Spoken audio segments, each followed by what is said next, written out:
Welcome, everyone, to Joe Talk number 29, entitled On the Propensity of Humans to Do Harm to Each Other.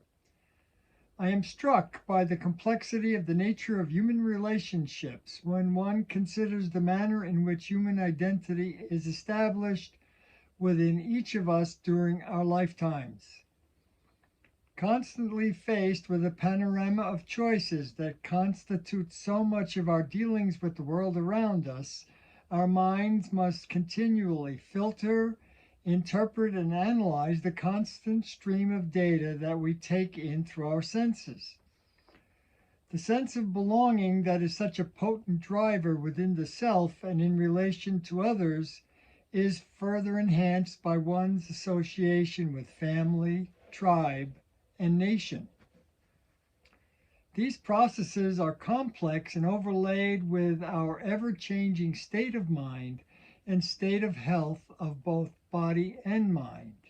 In addition, all of these cerebral gymnastics are influenced by our variable and often volatile emotional states of being that originate from a distantly separate part of the architecture of the human brain.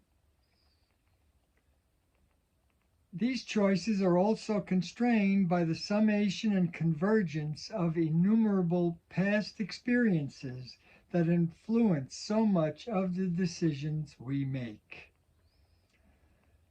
I am pursuing this line of investigation into the nature of the internal world of the human mind, i.e., brain, in order to understand why there is so much suffering that can result from human interactions.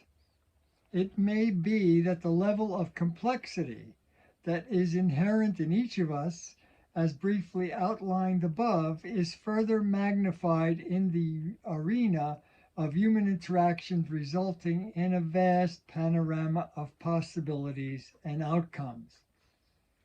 To quote a line from the Bob Dylan song Idiot Wind, it's a wonder we can even feed ourselves. Within the swimming matrix of human interactions, differences in attitude and viewpoint are bound to surface.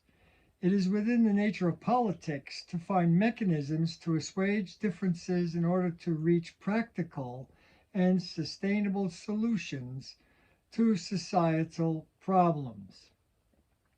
Within this elaborate matrix of human interactions with its wealth of possibilities, it becomes inevitable that there are those who succeed, those who fail, and those who succumb. I remember what my dear friend Ralph of long ago, who was an immigrant from Jamaica and living in New York, said to me.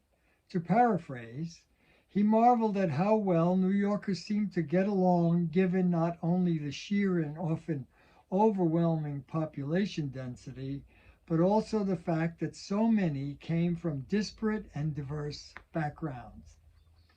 To me, this reality highlights the natural human longing to find harmony whenever possible.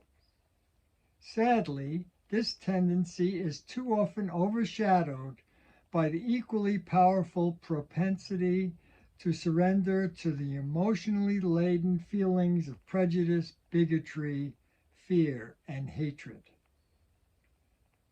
As a member of a particular culture, we are taught to rationalize these darker emotions by categorizing our enemy as somehow evil or less than human. Within the framework of this kind of propaganda, we are never trained to consider our own culpability.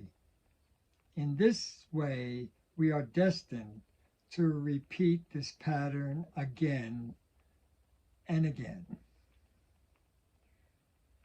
Thank you for listening. This is Joe Aprilli signing off.